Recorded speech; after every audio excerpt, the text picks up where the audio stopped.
శ్రీమాత్రే నమః. అందరికీ శుభోదయం అండి. ఏం చేస్తున్నారు? అందరూ బిజీగా ఉన్నారా? లంచ్ బాక్స్‌లు హడావిడిలో, తర్వాత పూజ హడావిడిలో. అయితే ఈరోజు ఒక ముఖ్యమైన విషయం చెప్దాం అనుకుంటున్నానండి. మాట్లాడితే ఈ మధ్య ప్రతి వాళ్ళు వయసుతో నిమిత్తం లేదు. టీనేజ్ వాళ్ళు చదువు ఒత్తిడి వల్ల. కొంచెం పెద్దవాళ్ళు ఏంటో భార్యాభర్తలకు కుదరక. ఇంకా కొంచెం పెద్దవాళ్ళు కూడా చాలామంది ఆత్మహత్య చేసేసుకుంటున్నారు అతి సునాయాసంగా. కొంతమందిని చంపేస్తున్నారు వాళ్ళే. మొగుడు పెళ్ళాన్నో, పెళ్ళాం మొగుడినో అక్రమ సంబంధాలు పెట్టుకొని చంపేస్తున్నారు. ఆ చంపేసిన వాటికి మనం ఏం చేయలేమనుకోండి. అది చాలా దుర్మార్గం. కానీ ఈ ఆత్మహత్య చేసుకునే వాళ్ళ గురించి నేను చెప్తా. ఎందుకు అంత సున్నితంగా ఉంటున్నారు? ఎందుకు చదువు ఒత్తిడి ఉంటే తల్లిదండ్రుల దగ్గరికెళ్ళి నేను చదవలేకపోతున్నాను, ఆ కోర్స్ చదవలేకపోతున్నాను నేను అని చెప్పుకోవాలి. తల్లిదండ్రులు కూడా పిల్లల్ని చదవాలి, పెద్ద ర్యాంక్ తెచ్చుకోవాలి, నువ్వు అదే చదవాలి అని ఒత్తిడి తేకూడదు. వాళ్ళ సమస్య ఏంటో విని, ఎందుకంటే ప్రతి మనిషి కూడా ఏదో రంగంలో తప్పకుండా పైకొస్తాడండి. ఒక విషయంలో ఆ మనిషికి టాలెంట్ లేకపోతే ఇంకో విషయంలో ఉంటుంది. అది తల్లిదండ్రులు తప్పకుండా అర్థం చేసుకోవాలి. అంతేగాని ఈ ఇంకోళ్ళతో, పక్క వాళ్ళతోనో, చుట్టాలతోనో పోటీ పెట్టుకుని, వాడు అదే చదవాలి అని ఎప్పుడు వాళ్ళ మీద ఒత్తిడి తల్లిదండ్రులు దయచేసి తీసుకురావద్దు. పిల్లలు కూడా మీకున్న సమస్య ఏంటో మీ మీ పేరెంట్స్‌కి చెప్పుకుని,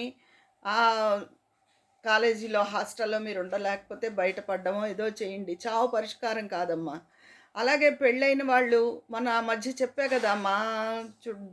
తెలిసిన వాళ్ళే మా అపార్ట్మెంట్‌లో వాళ్ళే పెళ్ళై 3 నెలలు అయిందంటే ఆ అమ్మాయి పెళ్ళై బోలెడు చదువుకుంది. అలాంటిది ఆ అమ్మాయి 1, 2 సార్లు ఇంట్లో చెప్తే కొత్తలో అలాగే ఉంటుంది అంటారు. అలా తల్లిదండ్రులు చెప్పపోతే తల్లిదండ్రులు నచ్చ చెప్పట్లేదని తల్లిదండ్రులనంటారు. ఎటొచ్చి నచ్చ చెప్పినా తల్లిదండ్రుల మీదకే వస్తోంది. నచ్చ చెప్పకపోయినా తల్లిదండ్రుల మీదకే వస్తోంది. ఆ అమ్మాయి సమస్య ఏంటో తల్లిదండ్రులకి చెప్పిన కన్నా తనకే తెలుస్తుంది కదా! బయటకొచ్చేసి చదువుకున్న పిల్ల చక్కగా ఉద్యోగం చేసి బతకచ్చు. తల్లిదండ్రులకు కూడా బోలెడు ఆస్తి అన్నీ ఉన్నాయి. ఆ అమ్మాయిని వదలరు కదా! అలాంటిది ఆ అమ్మాయి అలాగే ప్రాణాలు తీసేసుకుంది. వాళ్ళు ఎంత బాధపడుతున్నారో, ఎంత కట్నం ఇచ్చి ఎంత ఘనంగా పెళ్లి చేశారో. 3 నెలలైనా తిరగలేదు అలా చేసింది ఆ అమ్మాయి. అయితే ప్రతి వాళ్ళు ఇంకా వయసులో ఉన్నవాళ్ళు ఆ పుట్టింటి వాళ్ళు ఆస్తి ఇవ్వలేదని ఆవిడ ప్రభు గారు జర్నలిస్ట్ గారి భార్య ఆవిడ చేసుకున్నారట. వాళ్ళకే బోలెడు ఆస్తి ఉంటుంది కదా! పుట్టింటి వాళ్ళు ఆస్తి ఇవ్వపోతే ఏంటి? సమస్యలను ఎదుర్కోవాలండి. నేను ఇదివరకు నా జీవితంలో ఎదుర్కొన్న కష్టాలు, నష్టాలు అని మీకు ఒకసారి నేను చెప్పాను. అది ఎవరికైనా స్ఫూర్తిగా ఉంటుంది అనే ఉద్దేశంతో నేను చెప్పాను. మా వారు అంత క్రితం బిజినెస్ చేసి వారి మొహమాటం వల్ల మేము ఎంతో నష్టపోయాం. అప్పుడు చావా దానికి పరిష్కారం? అసలు అలా ఏంటి ఈ స్థితి అన్న ఆలోచన కూడా మాకొచ్చింది. కానీ చావుని ఎంచుకోలేదు మేము. అలాంటి ఆలోచన కూడా వచ్చింది. ఆ సమస్య నుంచి అలా ధైర్యంగా నిలబడాలండి మనుషులు. అంటే ఆ సమస్యలు అలవాటు అనుకుంటున్నారేమో. నేను చెప్పాగా నేను పుట్టింట్లో ఎంతో అపురూపంగా పెరిగాను. నాకు ఇలాంటివి అలవాట్లేదు. కానీ చాలా డక్కా మొక్కీలు నేను జీవితంలో ఎదుర్కోవాల్సొచ్చింది. దానివల్లే రాటు తేలి నిలబడగలిగాను. అందుకు ఎప్పుడూ ఆ భగవంతుడికి సర్వదా కృతజ్ఞురాలినై ఉంటాను నేను. ఎందుకంటే ఆ భగవంతుడిని తలుచుకునే వీటిలన్నిటిని దాటుకొచ్చానండి. ఎవరి జీవితము కూడా పూలపాన్పు కాదు. ప్రతి వాళ్ళకి చాలామందికి ఎక్కడో కొంతమందికి అలా సాఫీగా వెళ్ళిపోతుంది తప్ప కష్ట నష్టాలు తప్పకుండా ఉంటాయన్నమాట. తర్వాత మా వారు మొహమాటాన్ని ఆసరా చేసుకుని చాలామంది షూరిటీ పెట్టిచ్చేసుకునేవారు. ఆ షూరిటీ పెట్టించుకుని అసలు వాడు ఎగ్గొట్టేసేవాడు. ఎవరైతే షూరిటీ పెట్టారో వాళ్ళ మీదకొస్తుంది కదా! అవన్నీ కూడా మేము కట్టుకోవాల్సొచ్చేది. ఒకటి కాదు, 2 కాదు. ఇంత జీవితంలో ఇన్ని అనుభవాలు చూసి, ఇంత వయసొచ్చిన తర్వాత, ఇప్పుడు ఆయనకి డబ్బు జాగ్రత్తగా ఉండాలి, ఎవరికి మొహమాట పడకూడదు అన్న ఇది ఇప్పుడొచ్చింది గానీ, అప్పటికే చాలా నష్టపోయాం మేము. ఇప్పుడు పిల్లలకి అది చెప్తారు. పొరపాటున ఎవరికీ సంతకాలు పెట్టొద్దు అలా అని చెప్తారు. కానీ మరి నేను వయసులో ఉన్నప్పుడు ఎన్నో కష్టాలను ఎదుర్కొన్నానండి. అంతేగాని చచ్చిపోదాం అనుకోవడం పరిష్కారం ఇదివరకు వాళ్ళు ఏం ఆలోచించేవారంటే, అయ్యో! మనం ఏమైనా చేసుకుంటే మన అమ్మా, నాన్న బాధపడతారు కదా! తర్వాత చిన్న పిల్లలుంటే, అయ్యో! పిల్లలు ఏమైపోతారు అని వారు. ఇప్పుడు అదేం లేదు. తల్లిదండ్రుల గురించి ఆలోచన లేదు, పిల్లల గురించి ఆలోచన లేదు. చచ్చిపోవడమే. ప్రతి వాళ్ళు మాట్లాడితే చచ్చిపోవడం, చచ్చిపోవడం, చచ్చిపోవడం. ఏంటి నాకు అసలు అర్థం అవ్వడం లేదు. భావ కాలుష్యం అని చెప్పాను కదా! రకరకాల భావాలన్నీ ఈ విశ్వంలో కలిసి ఉంటాయని చెప్పి. మరి అందరికీ చచ్చిపోదామని చాలామందికి అలాంటి భావాలు గాలిలో కలుస్తున్నాయా? ఆ భావాలు ప్రేరేపించి ఈ చచ్చిపోయే వాళ్ళు చచ్చిపోతున్నారా అని నాకు అర్థం అవ్వడం లేదు. అలాగే క్రూరత్వం, ఇంత క్రూరత్వం రాక్షసులే ఈ జన్మలో మానవ రూపం ఎత్తి మన స్వభావం మాత్రం ఆ రాక్షస స్వభావం ఉంటుంది. అలాంటి వాళ్ళే మనిషిని చంపగలరు. ఆడవాళ్ళు అవనివ్వండి, మగవాళ్ళు అవనివ్వండి. ఆడవాళ్ళు కూడా పరాయి మగవాడితో అక్రమ సంబంధం పెట్టుకుని భర్తను చంపేస్తున్నారు. అలాంటివి వింటున్నాం దారుణాలు. మగవాళ్ళు సరే సరి అలా అంత దారుణంగా ఉంది ప్రపంచం. అయితే కానీ అందుకే అందరూ కూడా మన కోసం అని కాకుండా అందరూ బాగుండాలి అని రోజు పూజతో పాటు అనుకోండి అని చెప్తూ ఉంటాను. సమాజం బాగుండాలి, అందరూ బాగుండాలి అని చెప్పి. ఈ సున్నిత మనస్కులం అంటారు. సున్నితంగా ఉండడం అంటే ఏంటి, చచ్చిపోవడమేనా? చావే పరిష్కారమా? తప్పు, పొరపాటు అలాగా. అలా మీ చిన్న పిల్లలు ఉన్నవాళ్ళు తల్లిదండ్రులు బాధపెట్టి అలా ఎవరు అలా చెయ్యొద్దు. పిల్లలైనా, ఆడవాళ్ళైనా, మగవాళ్ళు చచ్చిపోతున్నారు సున్నితత్వం తట్టుకోలేక.